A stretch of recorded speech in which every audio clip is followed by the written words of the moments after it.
cerita sedikit. Ada orang mau meninggal, namanya Umar bin Abdul Aziz, itu Khomisul Khulafa, orang yang terkenal adil.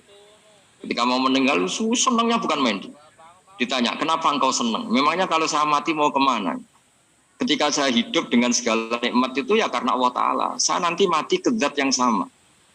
Dikelola oleh zat yang sama, yaitu Ar-Rahman Rahim. Dulu saya disayangi Allah, paling setelah mati juga disayangi Allah. Karena yang jadi Tuhan setelah mati, Tuhan yang sama ketika di dunia, yaitu Rahman Rahim. Legenda yang lebih dasar dari itu, masyhur itu Jalaluddin Ar-Rumi. Ketika dia mau meninggal, semua muridnya nangis, beliau marah.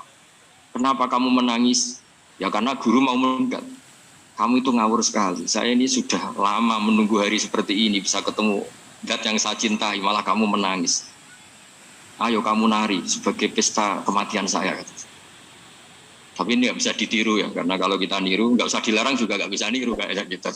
Cuma saya maklumatkan jangan ditiru, meskipun nggak usah dilarang juga nggak akan bisa niru. Sehingga orang-orang dulu itu bawaan kalau mau kabundut itu ya asik.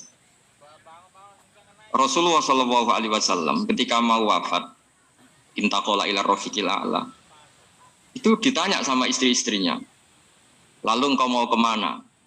Kata Nabi, sebelum sekian hari, beliau setiap khutbah ngendikan, ini ada hamba yang disuruh milih Allah antara di dunia dan bertemu Allah. Kalau kamu jadi hamba itu milih mana? Di dunia yang penuh problem ini, apa milih ketemu Allah yang Rahman Rahim? Yang hubungannya dengan kamu itu ngasih dan ngasih. Kamu nggak mungkin kan hubungan dengan Allah memberi, kamu bisa apa? Kita hubungan dengan Allah pasti hanya mendapat. Dikasih nyawa, dikasih oksigen, dikasih bumi tidak bayar, dikasih air juga tidak bayar. PDAM dikelola siapapun bayar, oksigen di rumah sakit bayar. Hubungan kita dengan Allah tidak pernah bayar oksigen, tidak pernah bayar sewa bumi. Punya kolam renang laut seluas itu ya tidak pernah bayar.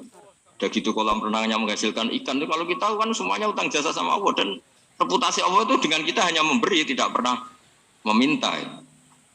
Akhirnya hubungan-hubungan inilah yang menjadikan terus semua sahabat jawab, ya kalau kita jadi hamba itu pasti milih Allah lah.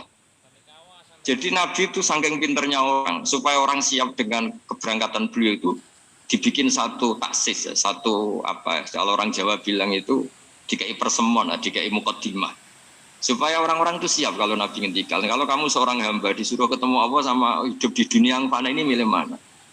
Ya milih ketemu Allah. Ketika akhirnya Rasulullah wafat, ternyata orang itu adalah Rasulullah. Ya akhirnya sahabat bilang, ya iyalah masa dengan kita sama Allah milih ketemu kita, pasti milih ketemu Allah. Nah, sholat itu mi'rajul mu'min, sholat itu adalah cara seperti itu.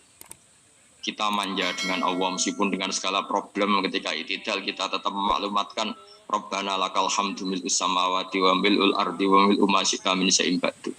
Engkau zat yang selalu layak dipuji di langit maupun di bumi. Dan langit bumi ini karena terbatas masih ditambahi wamil umasyi tamin seimbadu, dan seluas apa saja engkau kehendaki. Apapun hebatnya langit bumi ini tetap terbatas, ada ruang dan waktu. Makanya ditambahi wamil umasyi tamin seimbadu, dan segala puji ini memenuhi semua yang engkau kehendaki.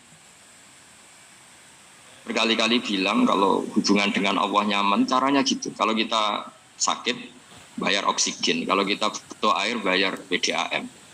Allah itu tidak pernah nyuruh kita bayar. Apa saja hubungan dengan Allah. Nah, sholat itu maklumat bahwa kita apapun problemnya, alhamdulillah rabbil alamin. Kita maklumatkan terus bahwa kita bersyukur. Lalu kita Rabbana lakal hamdu. Makanya saya sering kalau disuruh Gus doain supaya pandemi cepat berlalu. Saya ini kan kalau kiai ya, kiai itu apa ya? Saya pernah di Jogja pas gempa. Ya orang-orang ya susah, saya ini caranya susah saja sampai tidak tahu, karena bukan karena sombong ya, karena ya mau apa gitu, memang nggak bisa apa-apa kan kita manusia. Jadi saya mohon sholat ini jadi media yang luar biasa. Jadi di antara makalah Imam Syafi'i paling terkenal itu fasihan idama kana fi dzikri rabbih wa fi ma siwahu kana fin nasi ajama.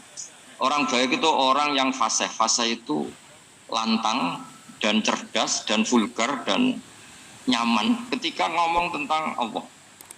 Sholat itu semua hubungan kita ngomong dengan Allah. Misalnya kabira walhamdulillah kabira, hanya engkau yang maha besar ya Allah. Orang yang katanya terkuat di dunia karena presiden superpower misalnya, Nyatanya waya mati ya mati. Kalau nggak makan lemes. Jadi orang kita sadar. Yang katanya orang terkuat, paling hebat, kalau nggak makan lemes. Artinya ternyata hanya sekuat itu. Dia bisa instruksi seluruh dunia misalnya untuk apa. Ya. Tapi coba apa dia kuat nggak makan 2 hari. Makanya hikmah puasa itu orang tahu. Ternyata makhluk yang paling mulia itu manusia. Kalau nggak makan nasi 1 piring itu ya mati. Berarti hidup nasi sama Rusia. Nanti kalau nasi bilang, saya tidak butuh kamu, tapi kamu butuh saya, itu habis kita.